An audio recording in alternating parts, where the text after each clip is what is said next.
Kita mula dengan matahari nih. Pernah belajar kita yang ini nih banyak kali. Boleh nampak cuaca angkasa lepas? Seorang jawab cikgu. Alia? Oke. Cuaca angkasa lepas ni ialah Oke. Thank you. Kita belajar matahari yang cikgu beri tadi ialah kita lebih kepada mengkaji aktiviti matahari, sebab awak dah belajar sistem suria di tingkatan 1 atau 2 hari itu.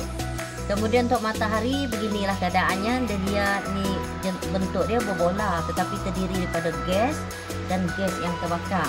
Ni cikgu punya setting warna dia lain sikit sebab dia lebih kepada grey. Cikgu tak pandai nak tukar. Jadi matahari ni patutnya warna dia merah. Okey.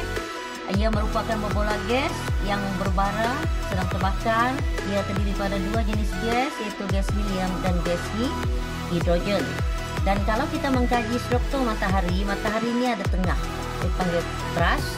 Kemudian kita ada zone, tempat thrust tu ada zone yang dipanggil sebagai zone radiasi, ya, di mana ada arus perolakan bergelombang di sini, sebab itu dia panggil zone. Dia ada satu tenaga. Tenaga haba tu ditukar kepada tenaga elektromagnet di zone radiasi. Lepas tu ada zone yang paling luar, iaitu zone perolakan, terdiri pada gas-gas yang terbakar membentuk gelombang. Kemudian untuk lapisan matahari, cikgu ulang, kalau yang kita boleh nampak sekarang, maksudnya kalau kita ada bola matahari, yang paling luar sekali lapisan itu dipanggil fotosfera. Jadi yang kita nampak setiap pagi, setiap hari itu bila awak pandang matahari itu namanya fotosfera. Kemudian kita ada lapisan core, kromosfera. Kromosfera itu kalau awak nampak kejadian-kejadian dia kan, itu banyak di kromosfera. Dan yang di luar sekali itu ialah membentuk dinamakan korona. Jadi 3 bahagian ini dikenali sebagai atmosfera matahari. Kemudian nyala suria yang pernah terjadi. Nyala suria ini adalah fenomena yang terjadi di matahari. Dikatakan kelasnya ialah 9.3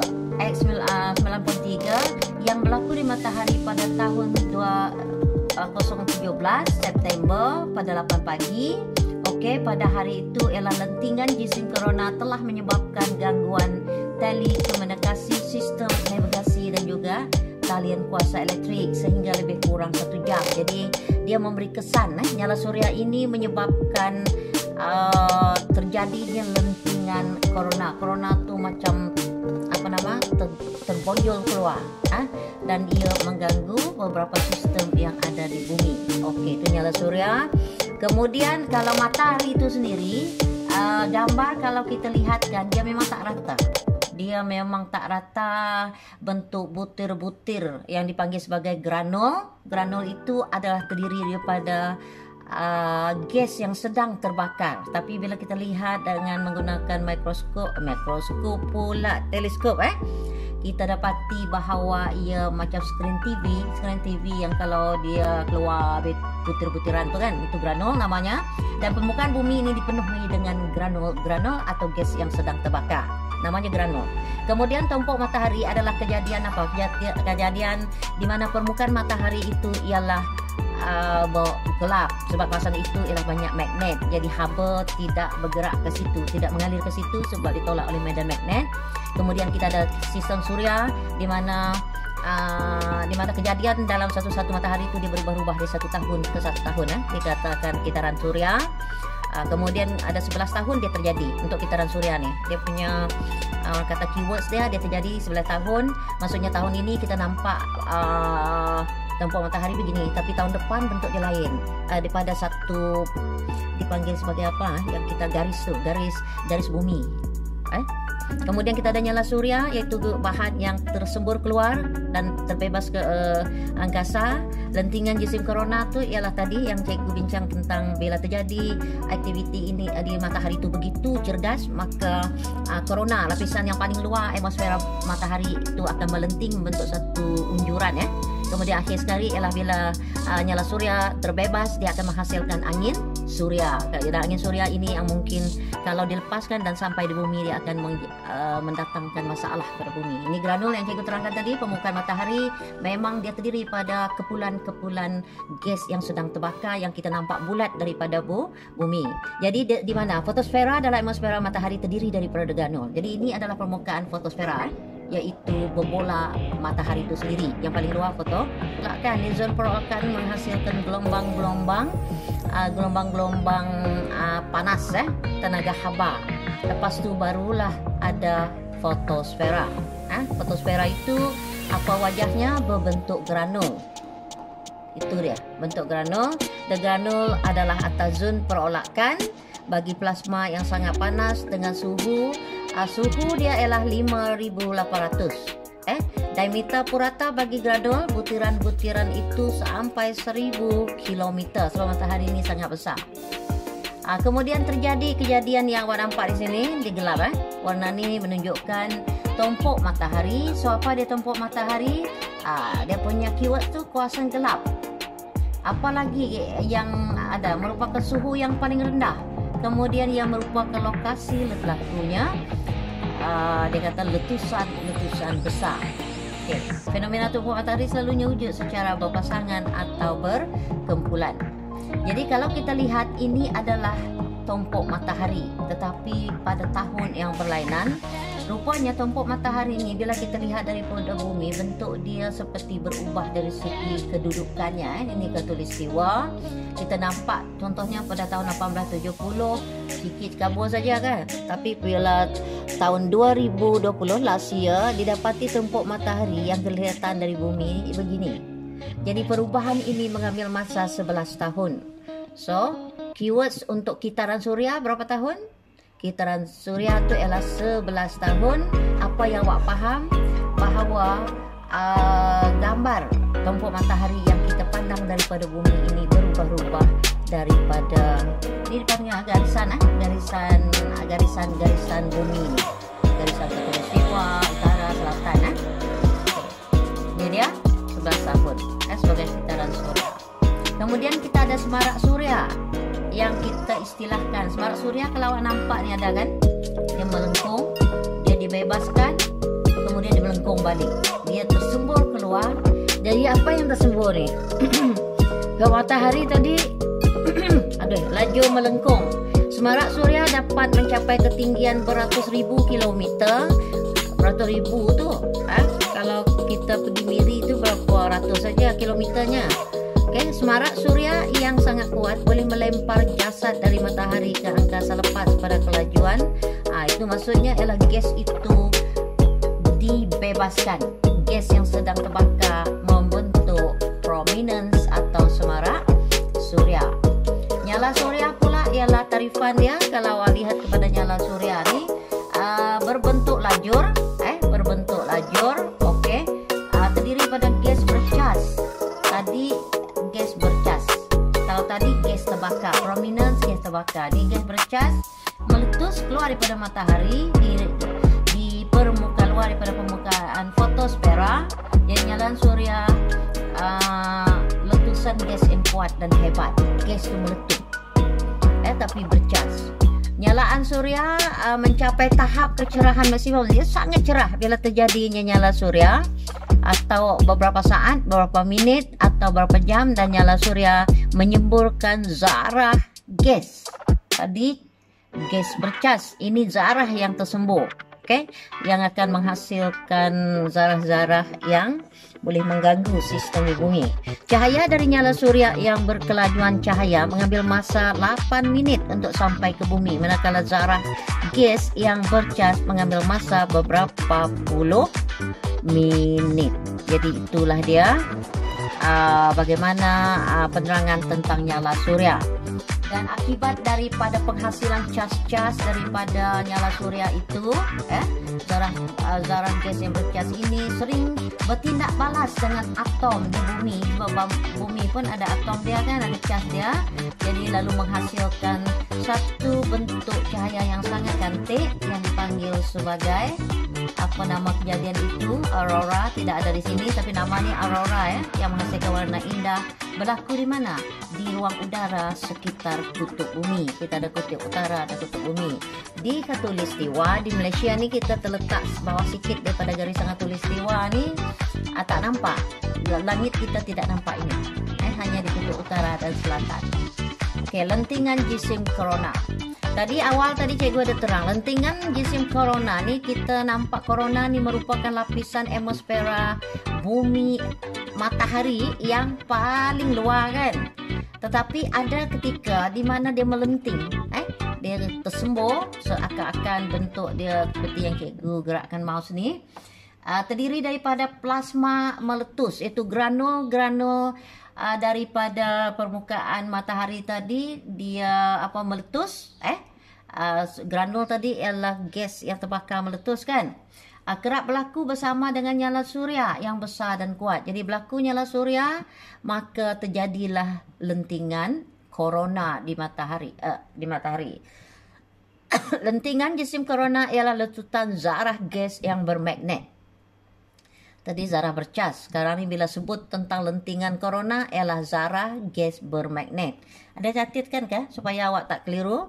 Okay, lentingan jisim corona menyemburkan zarah yang bermagnet keluar pada kelajuan yang tinggi ke angkasa lepas dan kelihatan sebagai sebuah awan yang mengembang di permukaan matahari. Jadi kita ada awan kan, awan kita ialah awan, tetapi di matahari awannya lentingan corona. Jadi zarah bermagnet daripada lentingan jisim corona mengambil masa 3 hari untuk sampai ke bumi. Kira terlepas, jadi dia akan ambil masa 3 hari sampai ke bumi. Dia dah bergerak tu, barulah kita boleh tengok dia. Sebab apa yang terjadi di matahari ini, di bumi kita observe dia lewat. Dah jadi, baru kita nampak. Okey, lentingan jisim corona. Seperti zarah bercas dalam nyalan surya, zarah gas bermagnet juga bertindak balas dengan atom dan molekul dalam atmosfera bumi, lalu menghasilkan aurora. Jadi, yang boleh menyebabkan berlakunya aurora ialah lentingan jisim corona dan juga zarah bercas yang dibebaskan oleh matahari dan bertembung dengan zarah-zarah yang ada di bumi, maka terbentuklah aurora yang boleh dilihat pada kutub utara dan kutub selatan bumi. Okey, angin suria pula. Kalau kita lihat, ini adalah plasma matahari. Ada granul-granulnya, ada terjadinya prominent, ada terjadinya angin, terjadinya kejadian-kejadian yang lain. Maka zarah dalam plasma seperti elektron, ni plasma matahari ini, zarah alfa, ni lebih khusus dah. Awak dah belajar tentang proton, elektron, alfa kan. Dia keluar daripada matahari, kemudian dia terbebas ke angkasa lepas, kemudian bergerak bersama dengan kelajuan yang sangat tinggi. Maka pergerakan bagi zarah proton, alfa dan zarah lain daripada matahari itu dikenali sebagai angin surya. Dan angin surya ni angin yang akan ada kesan terhadap bumi. Jadi angin surya kalau dilihat di sini, ini adalah matahari, ini adalah bumi. Okey, kemudian angin surya tu datang kepada area kan. Ini adalah area magnet bagi bumi. Maka tanpa adanya pelindungan, maka angin surya itu sudah tentu akan mengganggu bumi. Jadi angin surya juga membawa medan magnet antara planet yang dipanggil sebagai interplanetary magnetic field.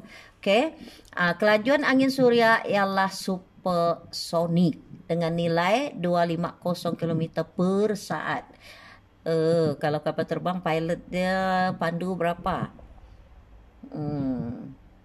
Tak tahulah. Tapi per jam rasanya mereka ini per minit ni, seminit dia boleh keluarkan angin itu akan bergerak selaju 750 km per minit.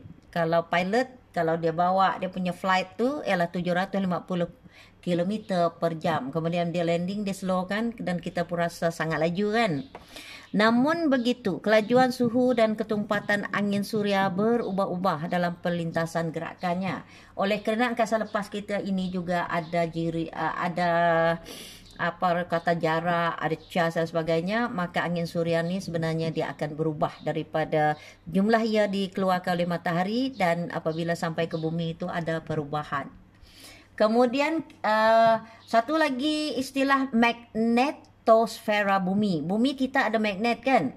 So magnetosfera bumi ini adalah membentuk satu medan atau satu perlindungan menghalang apa yang dibebaskan daripada matahari itu ditapis sebelum sampai menghentam bumi. Jadi ini kalau kita ada bumi, kita ada kutub utara selatan, ini yang mana utara? Sebab magnet bergerak dari utara selatan kan. So ini utara, yang ini selatan. Okey. Tengok medan magnet. Medan bumi ini adalah.